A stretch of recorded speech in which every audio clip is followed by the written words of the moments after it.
اسلام آباد سے گل طاسب کی رپورٹ کے مطابق شہر اقتدار میں پردے کے پیچھے کیا کیا ہو رہا ہے، افسران خاموش کیوں؟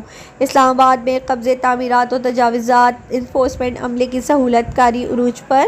وفاقی دارالحکومت میں سرکاری زمینوں پر قبضے، تعمیرات و تجاوزات کی بھرمار کا سلسلہ جاری۔ چیئرمین CDA ہیڈ کوارٹرز کے ملحقہ رہائشی سیکٹرز کے گرین بیلٹ رہائشی و کاروباری مراکز، سرکاری گھروں میں غیر قانونی تعمیرات عروج پر۔ مافیاز نے انفورسمنٹ اور انوائرمنٹ عملے کے ساتھ مبینہ ملی بھگت کر کے تعمیرات شروع کر رکھی ہے اور تعمیرات و تجاوزات کو چھپانے کے لیے پردوں کا استعمال بھی کیا جا رہا ہے۔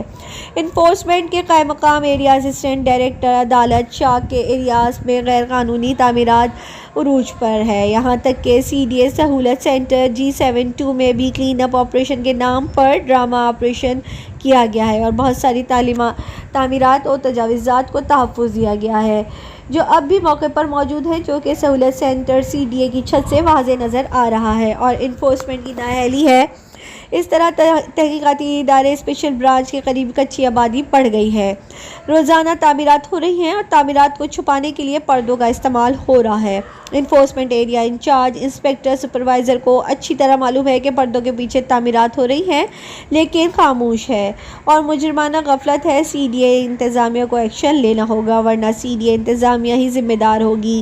سیکٹر G72 میں برساتی نالے سے درخت کاٹ کر ریت نکال کر غیر قانونی تعمیرات پر بڑے پیمانے پر کی جا رہی ہے اور بعض جگہوں پر MPO شعبے کی مشینری بھی خلاف قانون تعمیرات کے لیے استعمال کی گئی ہے، جبکہ بلڈنگ کنٹرول کے عملے اور اسٹاف اہلکاروں کی رہائش قریب ہونے کے باعث BCS شعبہ بھی خاموش اور CDA کی انتظامیہ کی خاموشی بھی حالات کو مشکوک ظاہر کر رہی ہے، کیونکہ انفورسمنٹ انچارج ایریا کا کہنا ہے کہ تصاویر لے کر اعلیٰ افسران کو ارسال کی گئی ہیں، اب اعلیٰ افسران آپریشن کے لیے کہیں گے تو آپریشن ہوگا۔ تاحال افسران کی خاموشی سوالیہ نشان ہے۔ وفاقی حکومت کو نوٹس لینا چاہیے اور غفلت برتنے والے CDA افسران و اہلکاروں کو معطل کر کے انکوائری کے احکامات جاری کیے جائے تو سب کچھ سامنے آ جائے گا اور دودھ کا دودھ پانی ہو جائے گا۔ متعلقہ افسران کی جانب سے رد عمل کی ضرورت ہے۔